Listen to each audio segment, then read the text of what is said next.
G'day, I'm Brendan and this is the Beginner's Beekeeping Channel.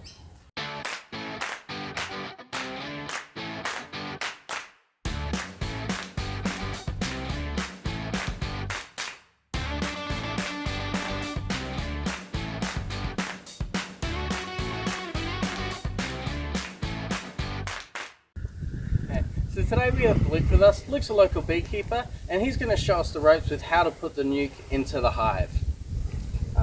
So Luke, tell us a bit about yourself. How long have you been keeping bees for? Yeah, so I've been keeping bees for probably just over 10 years now. So I started in my early 20s and yeah, just loved them ever since. Awesome. And how many hives do you actually have? I have at the moment, I've got, it changes a lot, but I lost a bunch of hives last year. I've probably got about 10, yeah, close to 10 now. 10? I'd say. Yeah. Awesome. So you know what you're talking about then. That's good. If there was one thing you learned at the start that you know now, what would it be? So one thing, sorry, what? If there was one thing you could have learned at the start that you know now, Yep. what would that be? Something that has really resonated with me a lot in how I manage my hives now is that drones, which are the male bees, and tend to get a bad rap a lot of the times. They're actually a really important part of the hive, and so I don't try to manage my hives to keep drone populations low.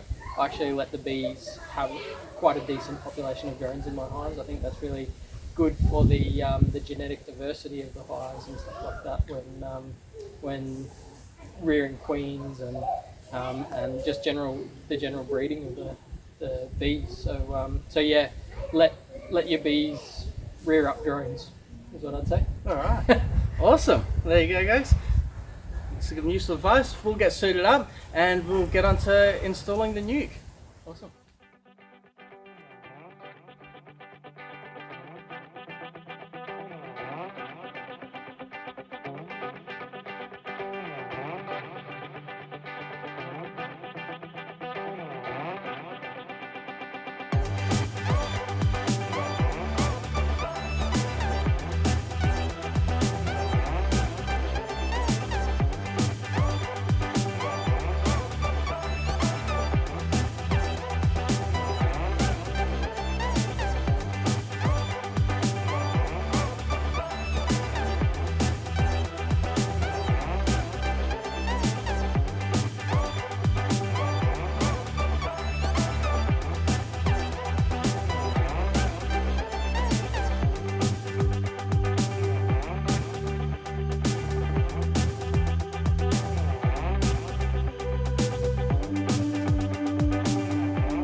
Now I'll show you, we'll take our time a bit if you're if you feel comfortable as we're going through, and I can show you some stuff inside the hive as well, like that'd be out perfect. eggs, drones if we see any drones, that sort of Yep. stuff. The queen if we see the queen.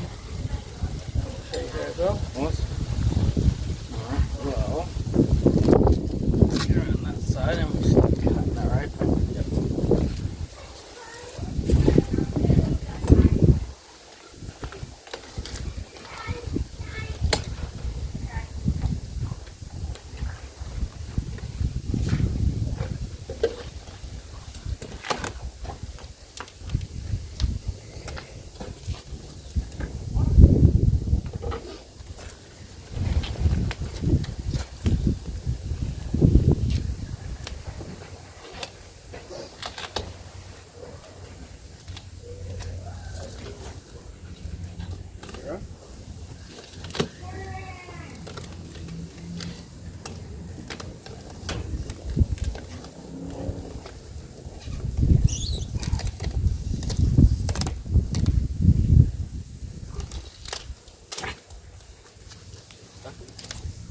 They're getting cranky. You know, because I know everything about bees.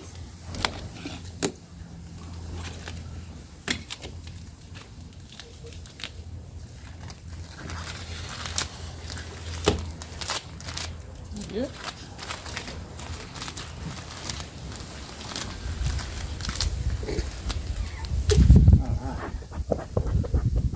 Okay, so what you usually would do when you come up to a hive is just smoke a little bit at the entrance. Okay. That just pushes them back in the hive a little bit.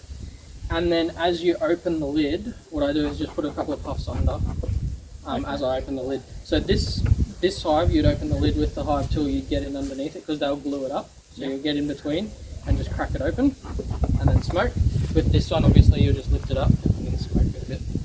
Okay. Yep, smoke the entrance. That's it. And I'll just run in. That's it. And smoke it as you lift the lid. They may have stuck it down a little bit. You may need to get your pipe tool in there.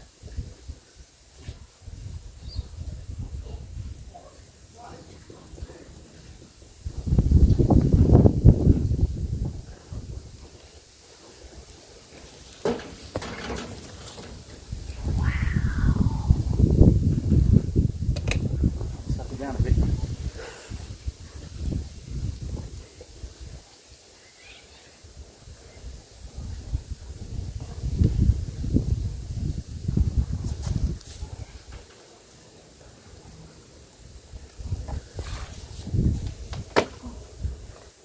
That's it.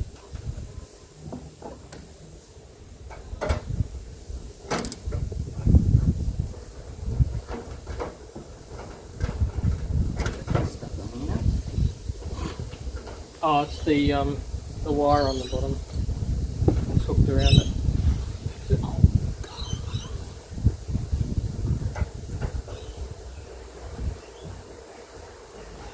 So it might be easier if you grab that nuke Got the clean. and just bring it down. No. No. So it might be easier if you just close it up slightly.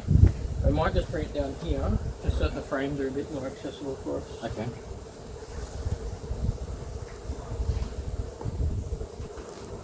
And the camera might be able to see it a bit better too.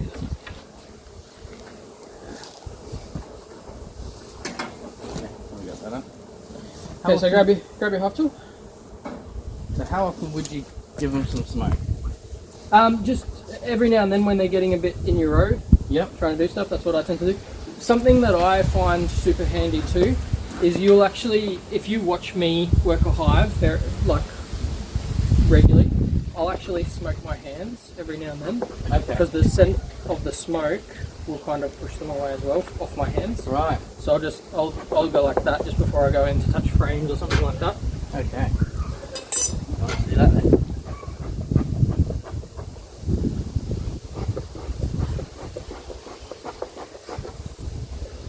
Cool. Okay. So open up that lid.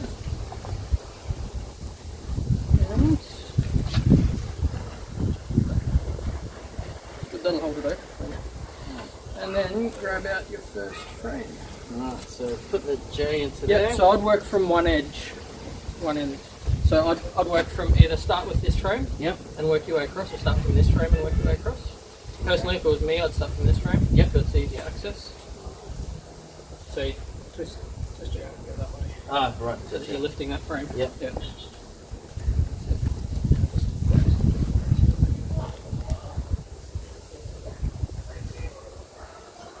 That's it.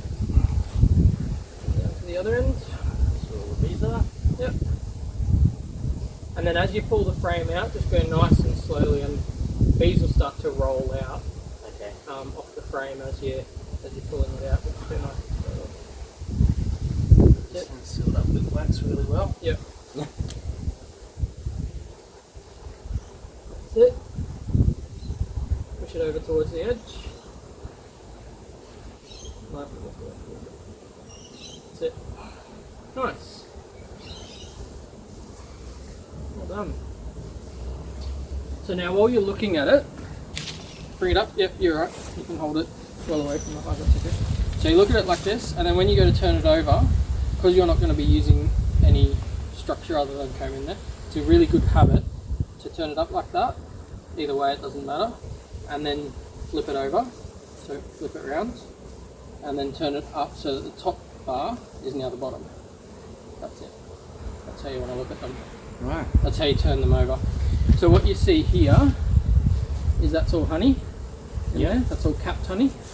So when you're looking to extract a frame of honey, that's what you're looking for. You're looking for a whole frame that's capped like that. And you see, notice how the capping is kind of across a big sheet, across the whole thing. That's how you can tell it's honey. As we get into some of the other frames, you'll see brood, and it looks very, very different. It doesn't look as smooth, it looks quite rough, because there's a hair in there, that's silk in there. Okay. And each cell is individually capped with them. It's not a big sheet like that.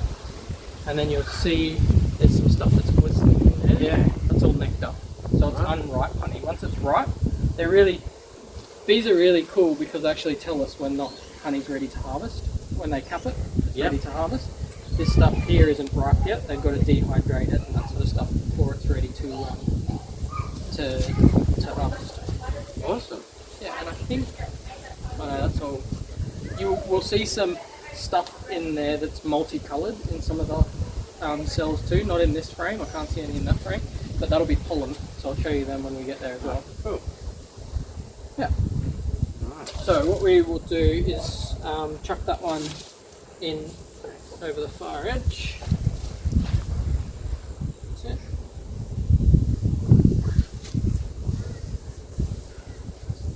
They're heavier than you first think, hey? Yeah. The frames. Place it down carefully. That's it. And you can grab, so you can grab like the top of the frame like that. If your fingers are getting in the road, putting it down like that. Okay. You can grab wherever you need to. It's just if you grab the wax, one, you'll probably get sticky fingers because you'll break the caps on the comb and you'll get honey on them, and two, you'll push like the wax and stuff in. But grabbing any part of the frame is fine. Awesome. And then what we'll do is we'll put in a blank frame so that they build this comb straight. Okay. So if you alternate the frames like that, then they'll build this one straight because they've got nowhere else to build other than straight. Awesome. So we'll put that one in. You might hear them starting to buzz. These guys in here starting to buzz. Yep. That's because they're starting to realise that they don't know where their queen is. Right, they can't smell because you're starting to split up. Alright. So this one you'll step down. So next time, that's it. Yep, and then just twist your pipe tool. Yep. That's it, that's good. Yep, and then do the same on the other side.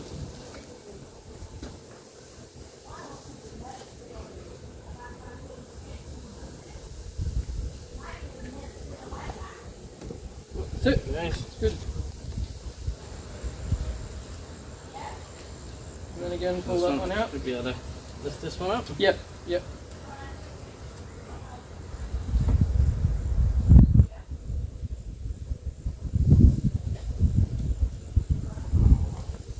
So this one I can see there's brood on it already. Yeah. So that's the capped brood there that you can see. Yep. Now if you have a look, you may need to tilt the frame to put it into the sun a bit so that you can see inside the cells. But as you look in the cells, you'll be able to see there's so that's all brood in there. You can see little worms and stuff in there. Yep. And then if you look really closely, you may even be able to see some eggs. I can't see from that far away. But they look like a tiny grain of rice in a cell, and that's how you'll see eggs. And that's a really good indication that you've got a queen in the hive that's laying, because you'll see eggs. So eggs are only eggs for 3 days before they hatch. Right. So if you do a hive check one time and you don't see the queen, you'll know you've got an active queen if you see eggs. You know she's at least been laying in the last 3 days. Awesome.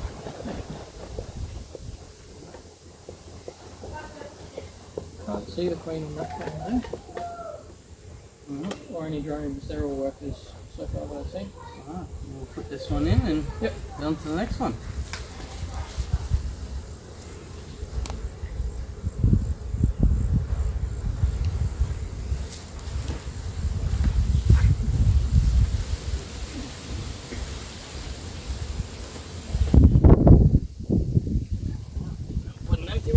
No, so what we'll do this time is we'll put two, because this will be the middle of the frame, right. the hive here, sorry, we'll put two frames next to each other. Okay. Because if you look at these gaps, if you put a frame in there, a blank frame in there, you'll be able to put another blank frame in between these two. Okay.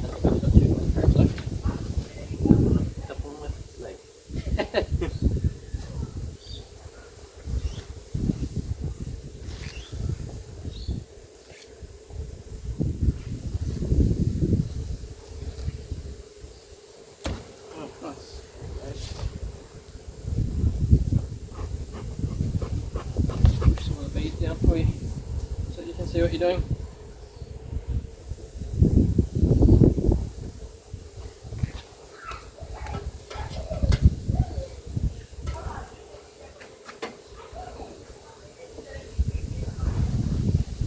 This hook here too is super handy to hook over the edge of your hive. Nice. It's a good frame. It's a queen cell, isn't it? Yep, certainly is. The peanut shape right in the middle there on top. There is a queen cell.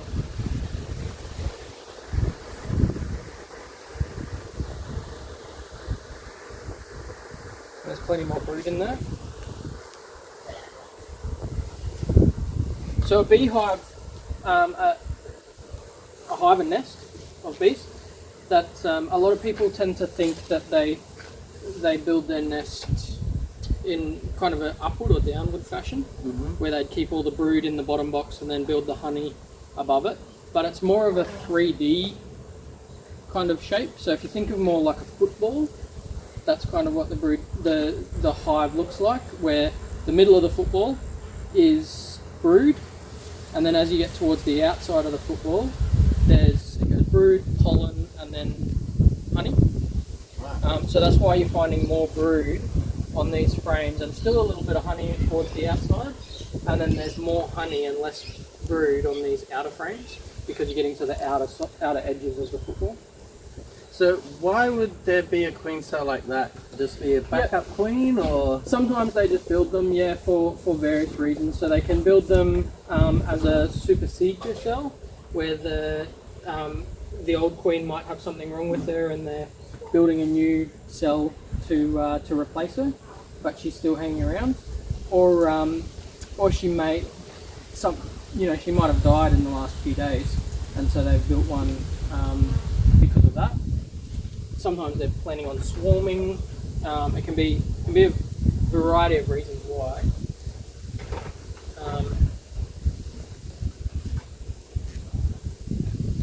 There looks to be a few dead bees down at the opening. Is that normal when moving them from a nuke to a hive? Yeah.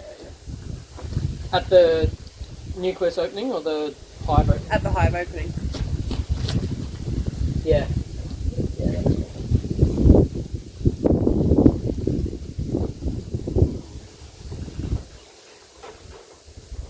Unfortunately, as you move frames around and stuff, there will be the odd bee that gets caught.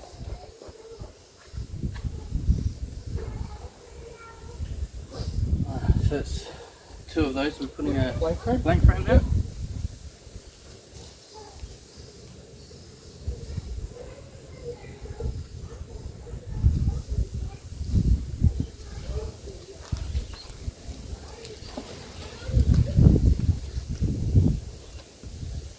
I'm actually really surprised at how close I can actually be to help Yeah, they're work quite... the camera and not be bothered by them. Yeah, they're nice and quiet bees, these ones, which is good.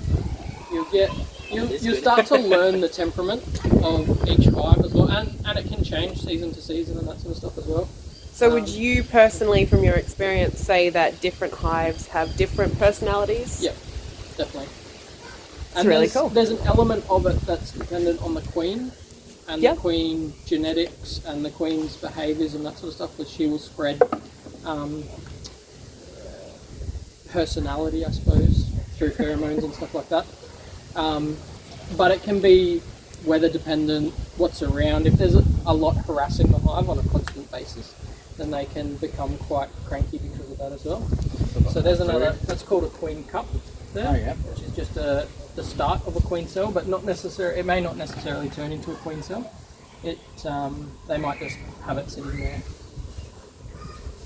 But yeah, there's some more brood in there. So which one's the queen cup? Just down Just the that bottom one right there. corner.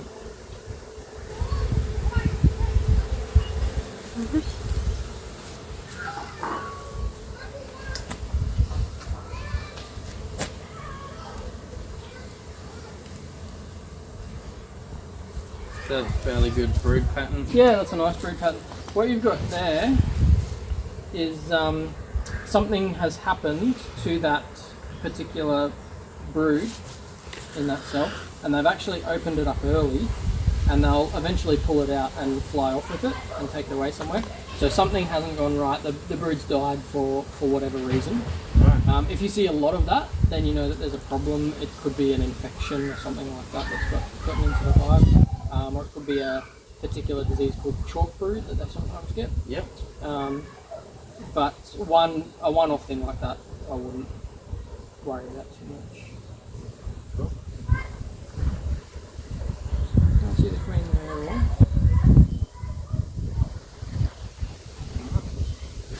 Yep. Sure.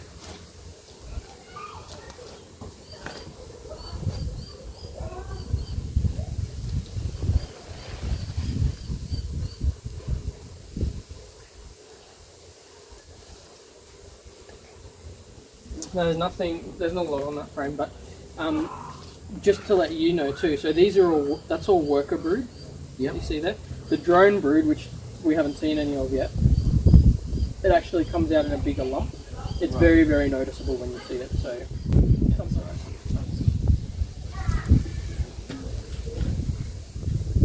So really hard not to hurt any of these bees here as I put them in because they're all sitting on the edge of it.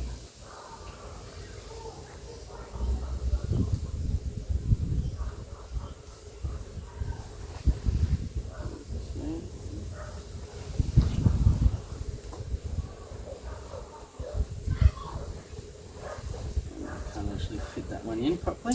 So, what I do, if that's the case, is I'll try and not block the camera up, but what I do is I just grab my hive tool and just pull with my hive tool and the hook, Okay. pull these frames over, because it will be a tight fit. Right. When they're empty, there's plenty of room. Yeah. You could actually fit 9 frames in here. Yeah. Yeah, once they start building the wax in there, then it starts getting a lot tighter. That's it. It should be right now.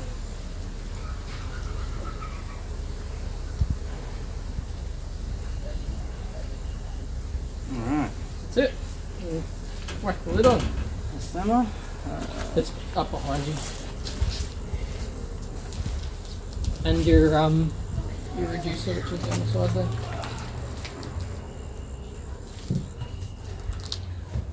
And then I just leave that nucleus box open, and the rest of the bees will climb up on in. As long as the queen's not in there. Yeah. No, I had a look just then, and I couldn't see her in there. Awesome.